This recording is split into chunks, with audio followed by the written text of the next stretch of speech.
কবর বড় ভয়ঙ্কর জিনিস। মরণ থেকে কেউ পলায়ন করতে পারবে না। কুরআনুল কারীমের আরেকটা শব্দ আছে ফামুলাকিকুম। পৃথিবীর মানুষ মানুষকে দৌড়ায় পিছন দিক দিয়া। কেউ কাউকে যদি দৌড়াইতে হয় সামনে দিয়ে দৌড়ায় না, পিছন দিয়ে দৌড়ায়। কয় দুনিয়ার আল্লাহর মাখলুক যা আছে মানুষ মানুষকে দৌড়ায় পিছন দিক দিয়া, কিন্তু আমার আল্লাহ এমন একজন সৃষ্টি করছেন যে মানুষকে দৌড়ায় সামনের দিক দিয়া।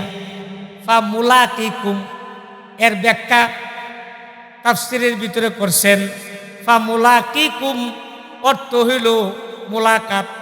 মুলাকাত কি পিছন দা করে না সামনে দা করে? কফালাম ফামুলাকিকুম, কে মুলাকাত করবে সামনে দিয়া? কয় মালাকুল মউত আজরাইল প্রত্যেকটা মানুষকে দৌড়ায় সামনে দিয়া পিছন দিয়া না। সুবহানাল্লাহ। এই জন্য ভাই মরণ থেকে যতই পালাও মরণ থেকে বাঁচা যাবে না রে ভাই। এই মরণ আপনার বাবা গেছে, মা গেছে, দাদা গেছে, দাদি গেছে, কেউ তো দুনিয়াতে রইল না। আমার আপনার যাইতে হবে, কেউ রাখতে পারবে না। কবর কাউকে ছাড়বে না। কবর বড় ভয়ঙ্কর জিনিস। মা ফাতেমাতুজ জোহরা রাদিয়াল্লাহু তাআলা আনহা ইন্তেকাল করেছেন। উনাকে দাফন কাফন করবেন, কবরে রাখবেন। নবীজির একজন সাহাবী ছিল হযরতে আবু যর গফারি রাদিয়াল্লাহু তাআলা আনহু। হযরতে আবু যর গফারি মাটি খনন করতে গেলেন। এবার নবীজির সাহাবী হযরতে আবু যর গফারি রাদিয়াল্লাহু তাআলা আনহু মাটিকে এবার ধরে জিজ্ঞেস করে, মাটি ও মাটি, আজকে তোমাকে খনন করতেছি, জানোনি কবর আজকে তোমার এই কবরে কাকে রাখবো? যাকে আজকে তোমার কবরের ভিতরে রাখবো তিনি হলেন সাইয়্যিদুল মুরসালিন শাফিউল মুজনবিন রাহমাতুল লিল আলামিন বিশ্বনবী জনাবে মুহাম্মদুর রাসূলুল্লাহ সাল্লাল্লাহু আলাইহি সাল্লামের মেয়ে, কলিজার মেয়ে মা ফাতেমা। শুধু তাই নয়, যিনি হবেন জান্নাতি মহিলাদের সর্দার। সুবহানাল্লাহ। আবু যর গফারি বলে শুধু তাই নয়, ও কবর জানুনি আজকে তোমার কাছে কাকে রাখবো?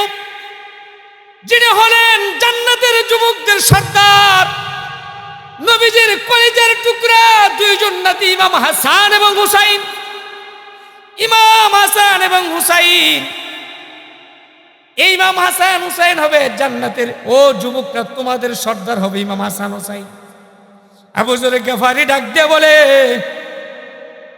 ও কবর তুমি জানোনি এই কবরের ভিতরে যাকে রাখবো তিনি হলেন জান্নাতের যুবকদের সর্দার ইমাম হাসান হোসেনের আম্মা। শুধু তাই নয় রে কবর, কাকে রাখবে জানোনি?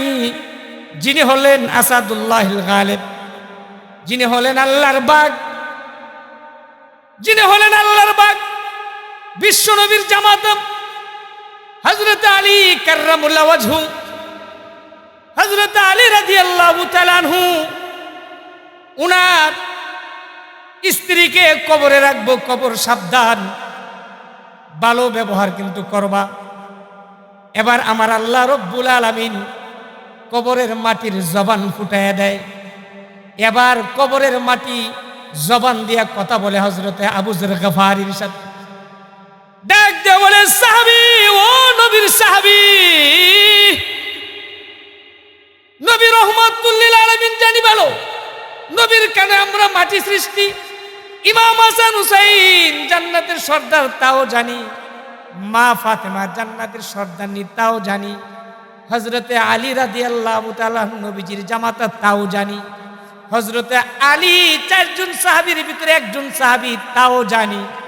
কিন্তু আমার আল্লাহ ঘোষণা করেছে আমি কবরের মাটিকে, আমার কবরে যে যেমন আমল নিয়ে আসবে আমি কবরের মাটি তার সাথে তেমন ব্যবহার করব। সুবহানাল্লাহ। ডাক দিয়ে বলে, আবু যর, আমি কবরের ভিতরে যদি আমল নিয়ে আসতে পারে আমি কবরের ভিতরে যদি নামাজ নিয়ে আসতে পারে, রোজা নিয়ে আসতে পারে, হজ নিয়ে আসতে পারে, যাকাত নিয়ে আসতে পারে, আমি কবরের ভিতরে যদি দ্বীনের দায়ী হয়ে আসতে পারে, আমি কবরের ভিতরে যদি ইসলামী জীবন যাপন করে আসতে পারে, আমি কবরের ভিতরে যদি আব্বা আম্মার সন্তুষ্টি সন্তান হইয়া কবরের ভিতরে আসতে পারে, আমি কবরের মাটি, এই কবর, শুধু এই কবর থাকবে না, 10টা দুনিয়ার সমপরিমাণ জান্নাত, 10টা দুনিয়ার সমপরিমাণ হবে একটা জান্নাত। এমন 10টা জান্নাতের সমপরিমাণ এই কবরটা জান্নাতের আলো বাতাসে ভরপুর হয়ে যাবে। সুবহানাল্লাহ। কিন্তু যদি আমার কবরের ভিতরে নামাজ নাই, রোজা নাই, হজ নাই, যাকাত নাই, সুদে ভরা, ঘুষে ভরা, বেঈমানি ভরা, বা বইনের সম্পদ মাইরে খাইয়া অবস্থা বড় খারাপ, আছে না নাই? সব 2 নম্বরই কইরা যদি কবরের ভিতরে আসে, আমার আল্লাহ বলেন ওয়ামাকারু ওয়ামাকারাল্লাহু ওয়াল্লাহু খায়রুল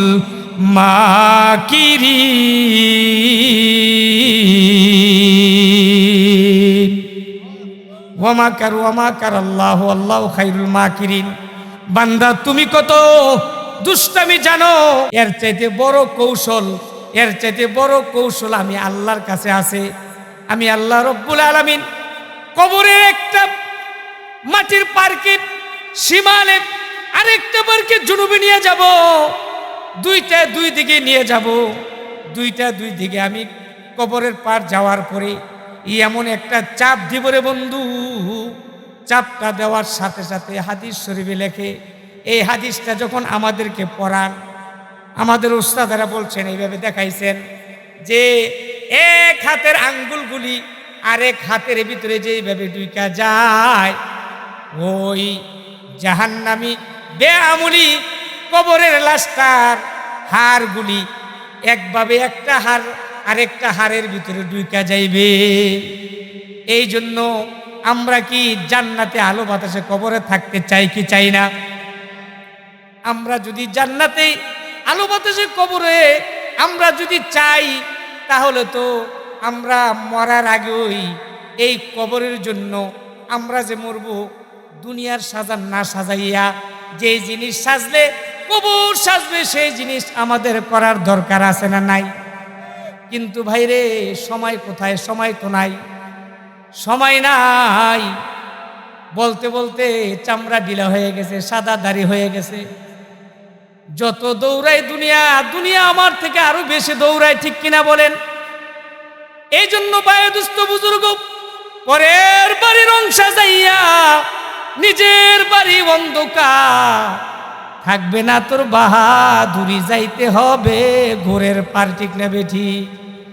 পরের বাড়ির অংশ যাইয়া নিজের বাড়ি অন্ধকার, থাকবে না তোর বাহাদুরি, যাইতে হবে গোরের পার, ঠিক কিনা বলেন? যত রং তামাশা নিজের ঘর সাজাইলা, কবর সাজাও না। আজকে মনে করে যদি যায়, যদি কবরের লেগে 2টা টেহা চায়, কয় যদি কবরের লেগে 2টা টাকা চায়, আরিফ হিসাব বলছে, আরিফ হিসাব যেহেতু বৈশা গেছে, আরিফ হিসাব তো গেল, টেহা চাইবো কেমনে যাইতাম, আরিফ হিসাব গেল গে যাই বাগা।